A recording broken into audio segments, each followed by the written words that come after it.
मुक्तिको सन्देश लिएर आउनुभयो। अनि नडराऊ भन्ने शब्द अघि हामीले आराधना गर्दाखेरि हामीले प्रयोग गरेको हामी पाउँछौँ।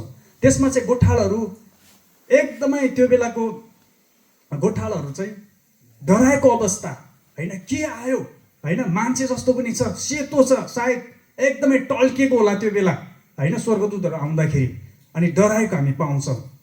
तर प्रभु येशू ख्रिस्ट जन्मिने बेलामा त्यो सन्देश दिने स्वर्गदूतले के भन्यो, तिमीहरू चाहिँ नडराऊ, हालेलुया, नडराऊ। अनि हामी संसारमा हेर्ने हो भने हामी विभिन्न कुराहरूमा हामी डराउँछौँ। इभन तपाईँ र म प्रभुलाई विश्वास गर्ने व्यक्तिहरू पनि हामी डराइराखेको हुन्छौँ। तर प्रभुको सन्देश यो छ, आज मुक्तिको सन्देश यो छ, तिमीहरू चाहिँ नडराऊ, हालेलुया। जस्तो सुकै परिस्थिति होस्, प्रभुमा धन्यवाद दिएर नडराइकन अगाडि बढ्नको लागि चाहिँ तयार हुनुपर्छ, जसरी गोठालाहरू तयारी भएको हामी पाउँछौँ।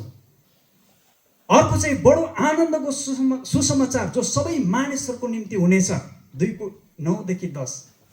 यहाँनिर आनन्द मात्रै भनेको छैन है, बडो आनन्द, हालेलुया। संसारमा सबैभन्दा आनन्द आउने कुरा चाहिँ ख्रिस्ट मुक्तिदाताको सुसमाचार हो, जो चाहिँ सबै मानिसहरूको लागि हुन्छ, हालेलुया।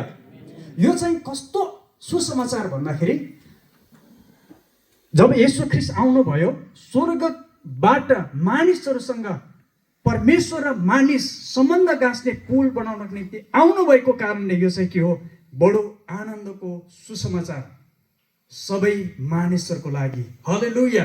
त्यस कारणले गर्दा आज संसारमा धेरै मानिसहरू छन् अनि विभिन्न धर्महरू छन्, तर विशेष गरी हामीले हेर्ने हो भने चाहिँ येशू ख्रिस्टलाई पछ्याउने विशेष गरी इसाई धर्मावलम्बीहरूमा धेरै जातिका मानिसहरू, धेरै संस्कृतिका मानिसहरू, धेरै वर्णका मानिसहरू हामी पाउँछौँ, आमेन। त्यस कारणले यहाँनिर स्वर्गदूतले भनेको छ सबै मानिसहरूको निम्ति हुनेछ।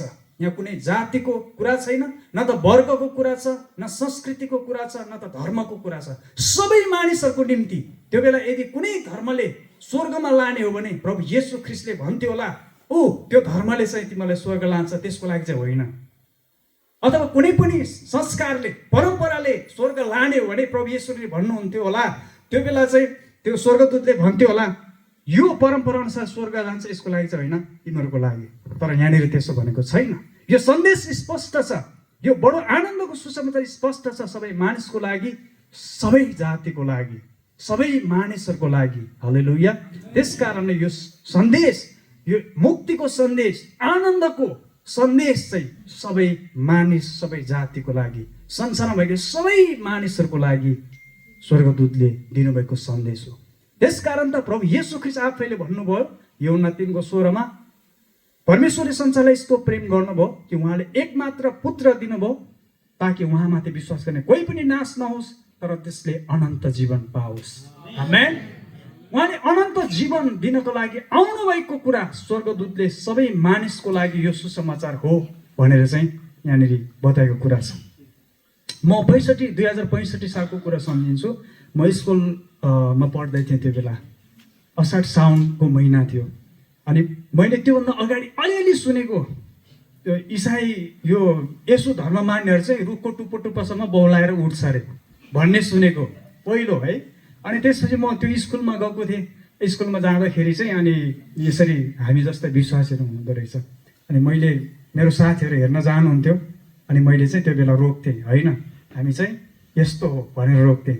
अनि जब मैले एक दिन एकजना साथीले मलाई यो सुसमाचार सुनाउनु भयो, यो बडो आनन्द भन्ने जुन यो शब्द छ नि, त्यो बेला मलाई संसारमा अहिलेसम्म त्यो आनन्द भएको छैन मेरो प्रियहरू। यति आनन्द भयो, मैले त्यो आनन्द अहिले व्यक्त गर्नै सक्दैन। त्यस्तो आनन्द मैले यही खण्ड पढ्दै थिएँ होइन, स्वर्गबाट उहाँ चाहिँ यो संसारमा आउनुभयो अनि हाम्रो लागि मुक्ति